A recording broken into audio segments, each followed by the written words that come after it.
नमस्कार, मैं हूं सफदर रिजवी। आप देख रहे हैं लाइव एक्सप्रेस चैनल। अब हम दिखाने जा रहे हैं जनता का शून्यकाल।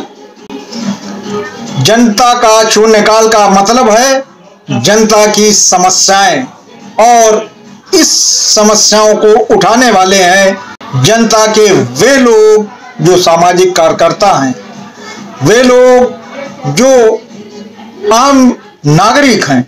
हम चाहेंगे कि जनता के शून्यकाल में उठाए जाने वाले तमाम मुद्दे जिन्हें जनता खुद उठा रही है, सरकार उसे समझे और उनकी समस्याओं को तुरंत हल करने की दिशा में कदम उठाए। आज इस कार्यक्रम जनता के शून्यकाल में मुद्दा उठाएंगे गौरव सिंह। गौरव सिंह एक सामाजिक कार्यकर्ता हैं। उनकी दिलचस्पी स्वास्थ्य सेवाओं में है और वो इससे जुड़े रहे हैं। हम चाहेंगे कि गौरव सिंह स्वास्थ्य के मुद्दे को लेकर अपनी बात कहें। कोरोना वायरस की सिचुएशन में जब पूरा देश, पूरा दुनिया, पूरा हिंदुस्तान एकजुट होकर कोरोना वायरस की समस्या से जूझ रहा है, उसी समस्या से जूझते हुए एक बहुत बड़ा सवाल खड़ा हुआ है, बहुत बड़ा अहम मुद्दा है जो आज की डेट में, कि हमारे स्वास्थ्य सेवाओं का क्या स्टेटस है, क्या हालात हैं। अगर हम हमारे नेताओं, हमारे सेंट्रल गवर्नमेंट, स्टेट गवर्नमेंट की स्टेटमेंट्स पे जाएं तो पिक्चर बहुत रोजी लगती है। शायद लगता है कि सब कुछ बहुत बहुत अच्छे रूप से हैंडल किया जा रहा है। जहां तक सोशल डिस्टेंसिंग और बाकी प्रिकॉशनरी मेजर्स हैं, definitely there are very strong steps our government has taken, but जब हम हेल्थ केयर सिस्टम को ऑन ग्राउंड देखने की बात करते हैं, हमारे दिल्ली में लगभग 30+ गवर्नमेंट हॉस्पिटल्स हैं और कुछ 45+ प्राइवेट हॉस्पिटल्स जो गवर्नमेंट के सहयोग से चल रहे हैं, और उसमें they are suppose to offer certain free treatment to the private patients. इसके साथ साथ मैं एक चीज और हाईलाइट करना चाहूंगा। अभी 14 तारीख के इंट्रोडक्शन में देश के साथ वार्ता में हमारे पीएम मोदी जी ने हम सबको ये बताया कि देश में 1 लाख न्यू बेड्स एडेड किए गए हैं। सुनकर बहुत अच्छा लगा, and we felt we are in a very strong situation. But क्या ये सच है? क्या ये पॉसिबल है? और इस बात को रखा गया था चाइना के 1500 बेडेड हॉस्पिटल्स क्रिएट करने से कंपेयर करते हुए। जब ग्राउंड रियलिटी के लिए हम ग्राउंड पे जाते हैं तो सच्चाई कुछ और ही निकल के आती है। पता यह लगता है कि 1 लाख न्यू बेड्स ऐड नहीं किए गए हैं, जबकि सच्चाई यह है कि सभी हॉस्पिटल्स की सभी सर्विसेज को पूरी तरह से रोककर सिर्फ कोरोना वायरस के लिए कुछ हॉस्पिटल्स को स्पेसिफिक सेंटर्स में डेडिकेट कर दिया गया है। और हॉस्पिटल्स को क्लियर इंस्ट्रक्शंस हैं कि वो किसी भी और ट्रीटमेंट, किसी भी और पेशेंट्स को एडमिट नहीं कर सकते। इन हालात में सवाल खड़ा होता है, जिस गरीब मजदूर, जिस डेली वेजेस, या वो एक मिडिल क्लास का तबका जिनके पास, जो शायद एक 4 व्हीलर और 2 व्हीलर भी अफोर्ड नहीं कर सकता, जब अगर उनके घर में कोई हेल्थ केयर से रिलेटेड समस्या होती है तो वो किस तरीके से उसको संभालेंगे। इसी प्रकार से कुछ लोग रेगुलरली मुझे अप्रोच करते रहे हैं अपनी समस्याओं को लेकर।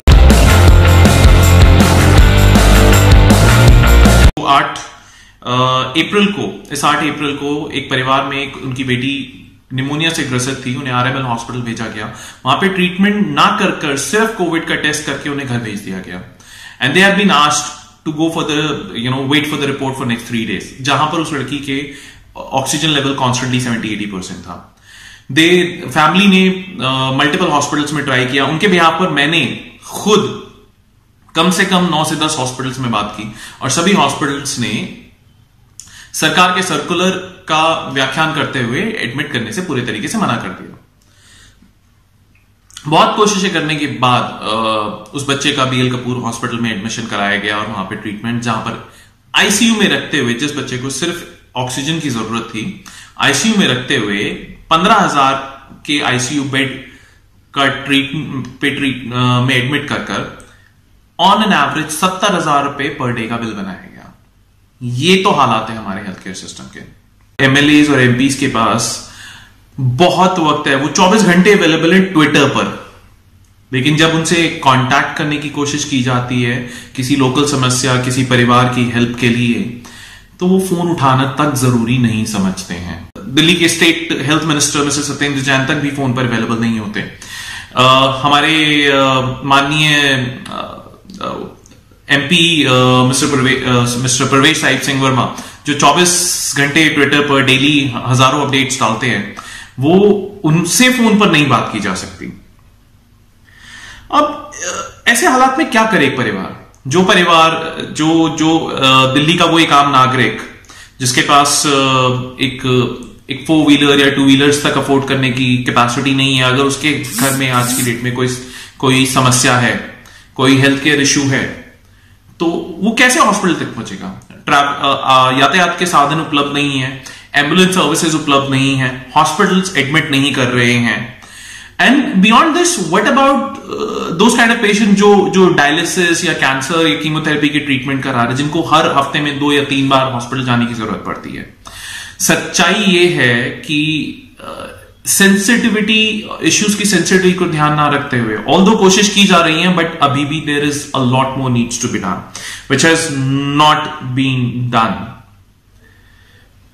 डायलिसिस पेशेंट्स को ही 30-40 किलोमीटर के डिस्टेंस पे सेंटर्स दे दिए गए। ईस्ट दिल्ली के पेशेंट्स को कहा जा रहा वेस्ट दिल्ली आइए अपना डायलिसिस कराने के लिए, और उस हालात में जिसमें ना यातायात की सुविधाएं उपलब्ध हैं, ना उसके पास कोई आने जाने का साधन है, ना कोई एम्बुलेंस सर्विसेज है।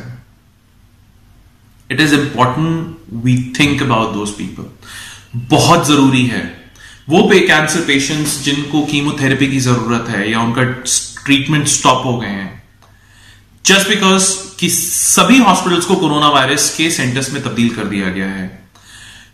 इन सब सवालों का भी जवाब ढूंढने की जरूरत है।